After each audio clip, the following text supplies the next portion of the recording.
Mainstay Farms is a Christmas tree farm and vineyard south of Fort Worth, Texas. With various amusement park rides, farm attractions, and trees and a rolling hills landscape, this park offers a nice escape from city life as one can really relax down on the farm. But just how good of an amusement park is it? And is it the best of the farm parks in Texas? Find out in this review of Mainstay Farm Park. Opening in 1989 as a Christmas tree farm, Mainstay Farms is transitioning into an amusement park. The Wilson family founded the farm because they wanted to raise their children in the country and, through dedication and the grace of God, have been able to grow their farm over time.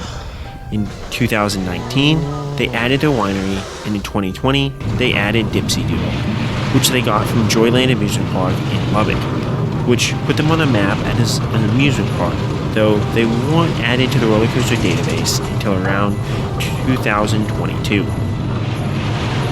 The park itself has a lot of space and various attractions spread throughout it.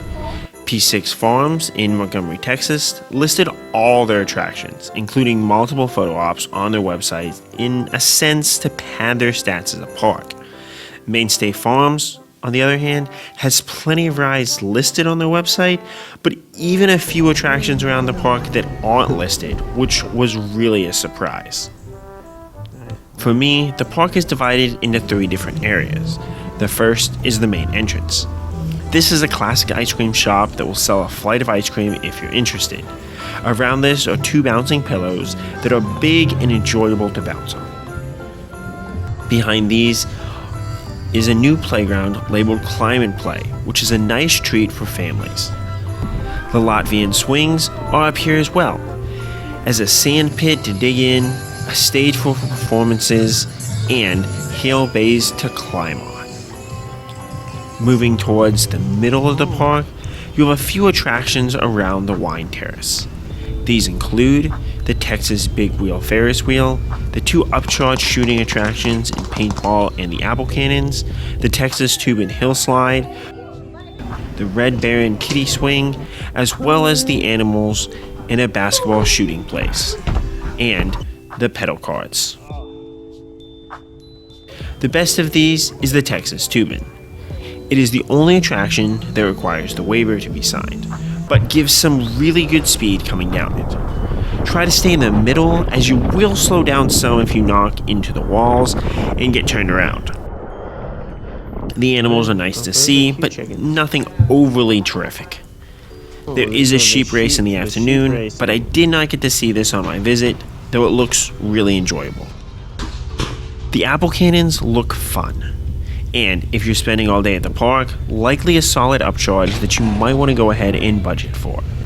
The hayride also leaves from this area and will take you back past the Christmas trees and drop you off by the roller coaster. The third section of the park is up the hill. If you come in looking for the coaster, it is in the way back of the park.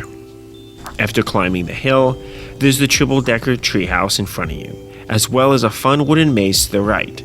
There's even a small gathering area in front of this that almost acts as a small kiddie wooden maze. Beyond this, you have a kiddie farm train in Yeehaw Express. Try to sit towards the back to avoid the exhaust from the tractor.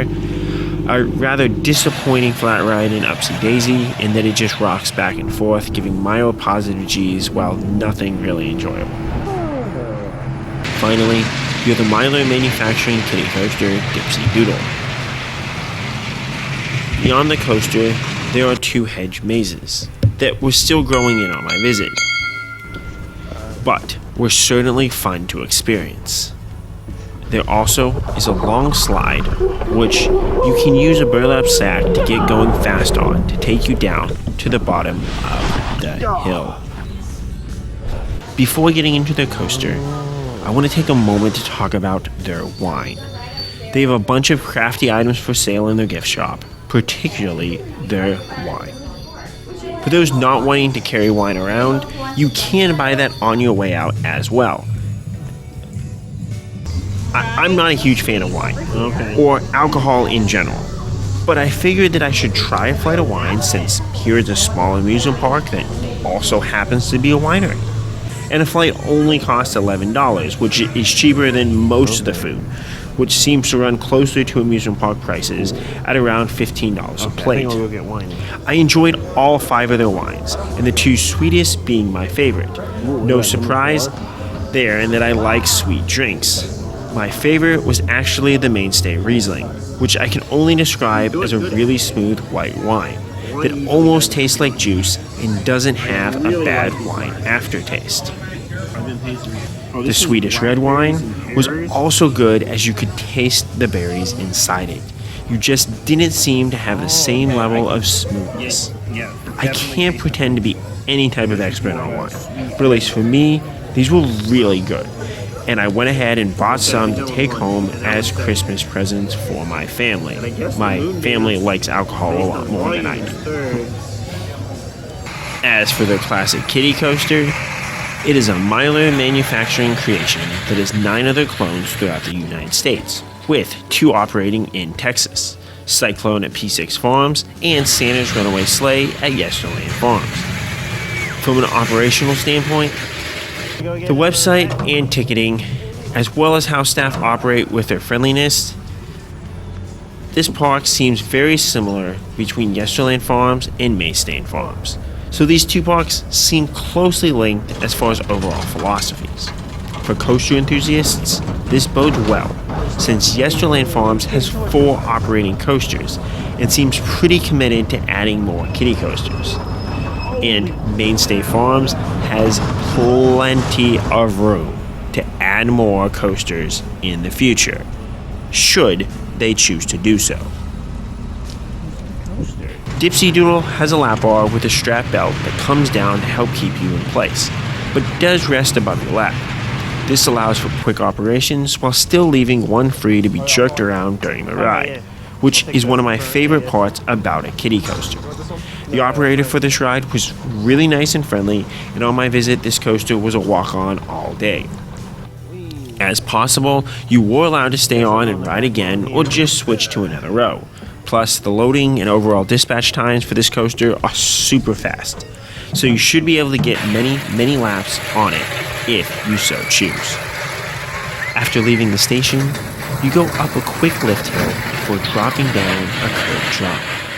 This initial drop did not seem to be as strong as other versions of this coaster that I've ridden around Texas, as it felt more like a drop to build speed than one that will really jerk you around. With a quick turn out of the drop, even at its best, it is not really able to offer airtime or even laterals in a traditional sense, but you could get a feeling like you're thrown about. Though again, that wasn't too present on most of my rides. The next hill offers a bit more of a tossed around feeling at the top. Depending on seat placement, I prefer the middle for these hills. You can get some airtime at the top, though it is more of a being tossed around airtime than airtime in a traditional sense. Despite the first drop not hitting as much, these hills were solid and enjoyable, offering just as good, if not better airtime than similar clones that I've been on. The final 2 hills continue to offer decent airtime, or whatever you want to call these forces, so it does not bleed off nearly as much speed as other models might. Then you go around the track multiple times. This is hand operated by the operator, but 4 laps seem to be the standard. Unlike Cyclone at P6 Farms, the last lap was not noticeably slower, which may be why you go slightly up the lift hill when you brake in the station. Overall, how good is Dipsy Doodle? I rank this as one of my favorite kiddie coasters, with the added woodsy setting helping to make this a memorable ride. I place it above the other 2 Myler manufacturing kiddie coasters in Texas, as Santa's Runaway Sleigh is much smoother and calmer, and Cyclone doesn't give as much on the final 2 hills, though its first drop is better. I placed Dipsy Doodle right below Rith Phi Ha, which is a traveling coaster that I rode in Thailand. Despite not looking like much, the laterals on the final turn were solid. As for pricing, The best way to visit these Texas farm parks is to buy during a season's pre-sale.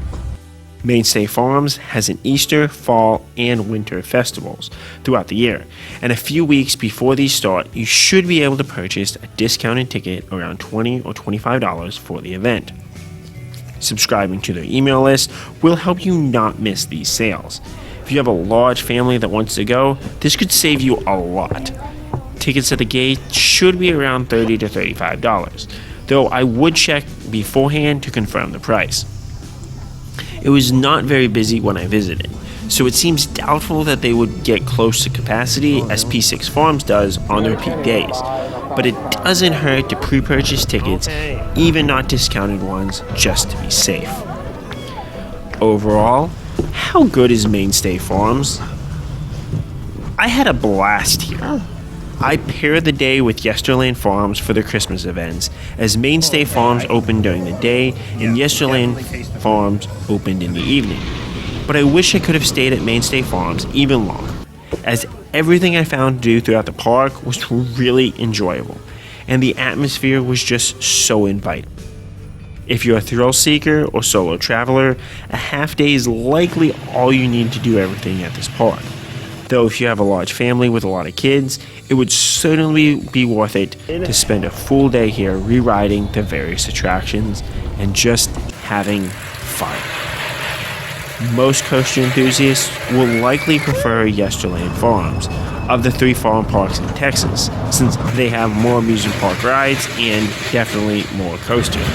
But I actually prefer this park because of its friendliness, charm, the wine, and I do really want to get back to visit whenever I can. How much do you enjoy Mainstay Farms Park? Which attractions are your favorite here? How much do you like their wine? Let me know. And as always, Cupcoon Crap.